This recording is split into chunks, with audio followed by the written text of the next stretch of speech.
You're listening to Gold Bar Career, your podcast for leveling up yourself.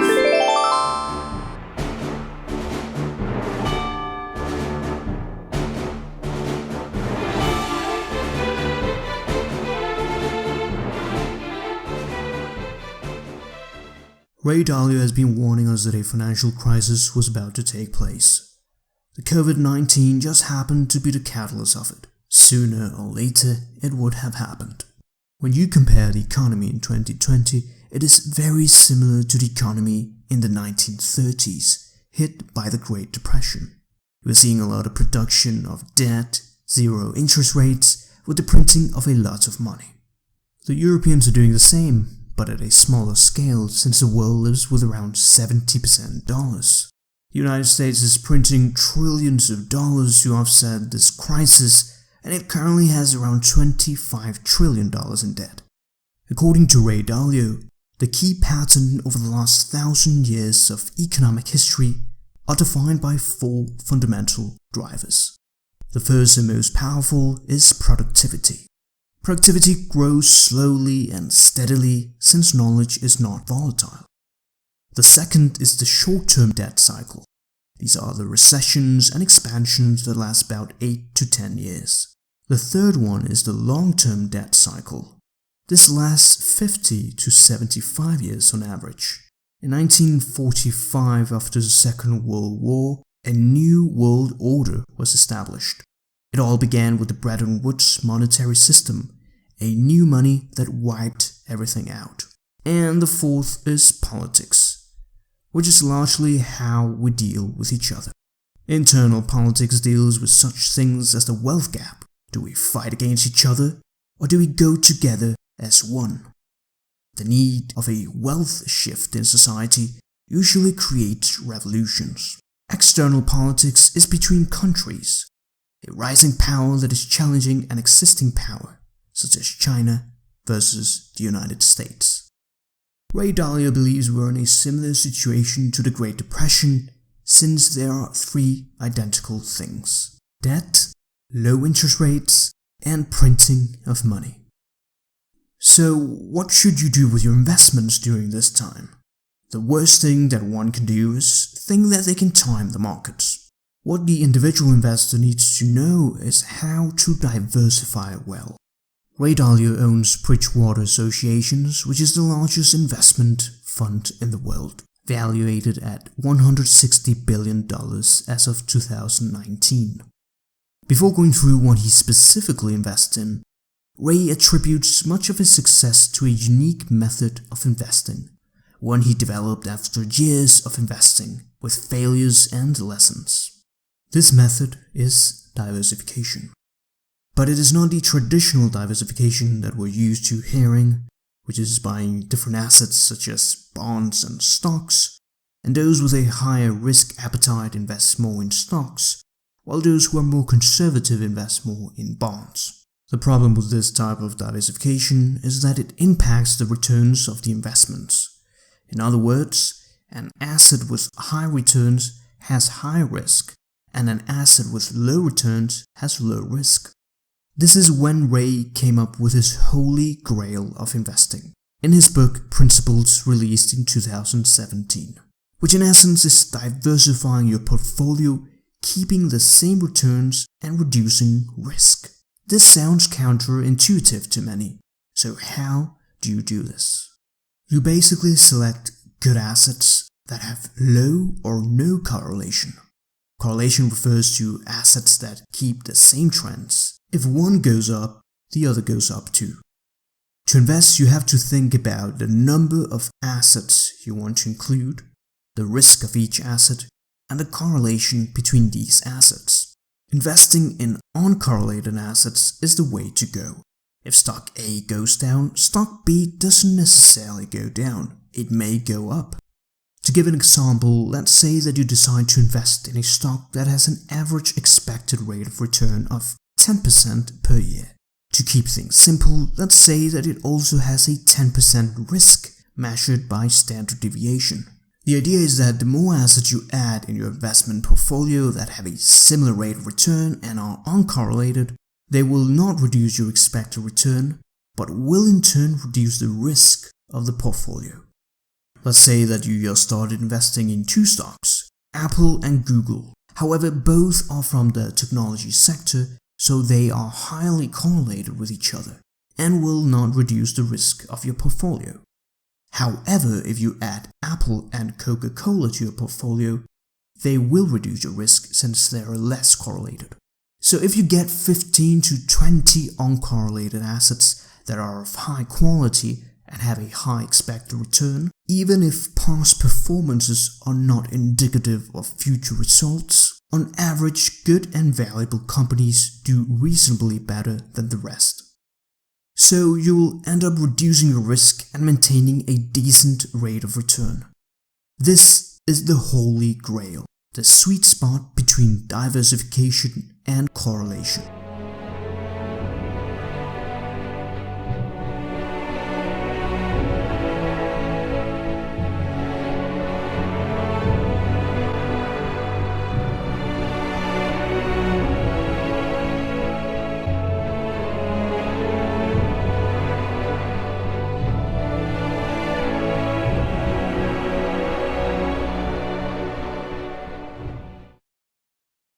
Ray has put this into practice in what he calls the all-weather portfolio.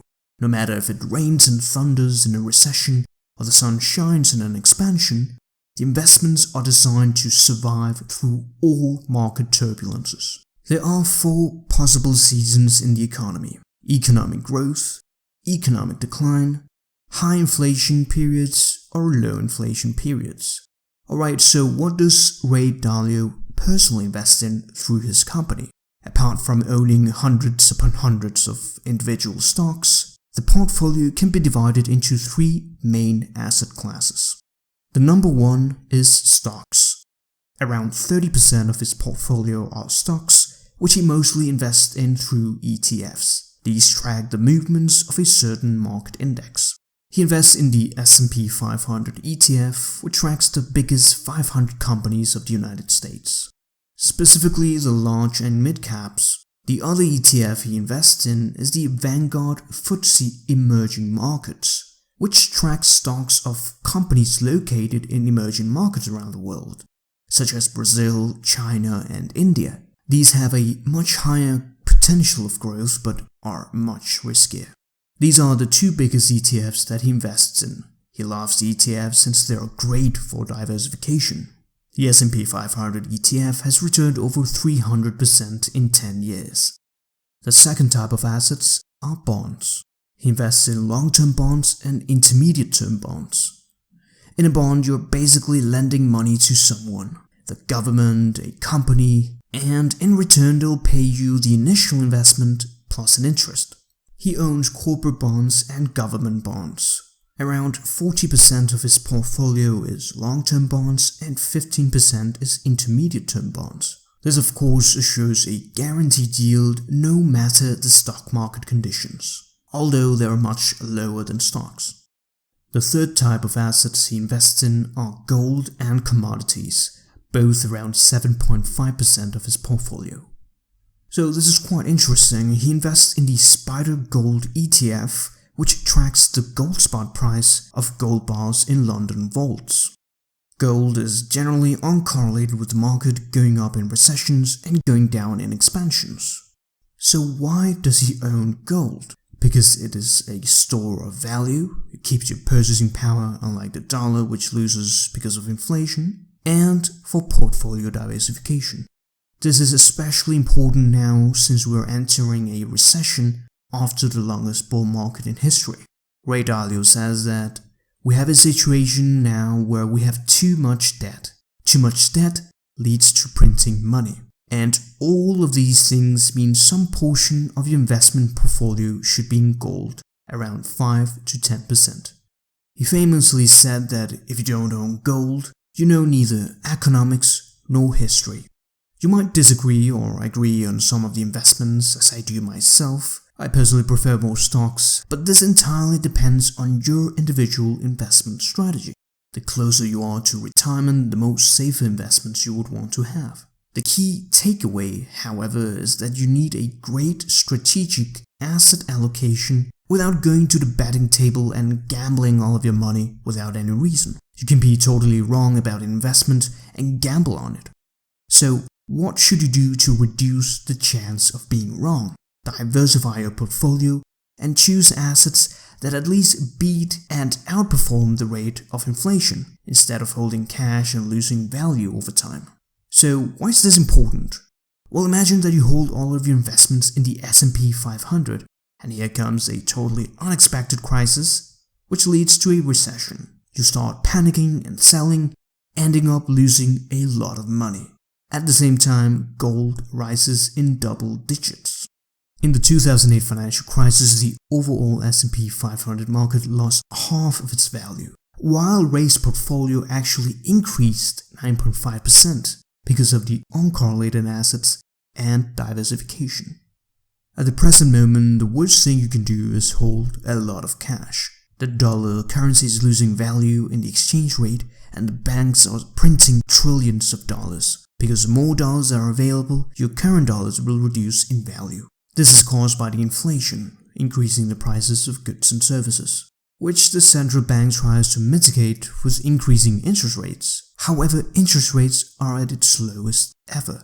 Since 1913, when the Fed started printing money, after 100 years the purchasing power of $100 is worth less than $1. In other words, you would need $100 now to buy something worth $1 in 1913. This is why it's important to invest and beat at least the rate of inflation. Now, when Ray says that cash is trash, this is mostly directed to those who have almost no investments and have their lifetime savings just laying in the bank accounts, losing value over time. If you are investing, it is also important that you have some cash available. To have an emergency bank account with around 6 months worth of expenses in case something happens, such as losing your job or other unexpected expenses. It can also be incredibly useful to have some extra amount of cash if the economy goes into a recession and the prices of stocks are incredibly cheap, which is happening right now. This is one of the things that Warren Buffett recommends. So just keep investing in your financial education. As Benjamin Franklin would say, an investment in knowledge pays the best interest. As you keep learning, you will eventually find an investment strategy that best fits your profile. In summary, the recommendation of Ray Dalio are: 1. Apart from investing in the US, invest some of your money in emerging markets.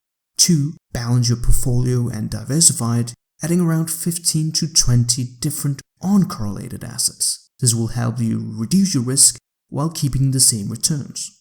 3. Invest in gold, especially in a situation where the central banks are printing trillions and the dollar is losing more and more value. If you found the information useful, please share with your friends and family. Thank you for listening to the Gold Block Career Podcast. Until next time.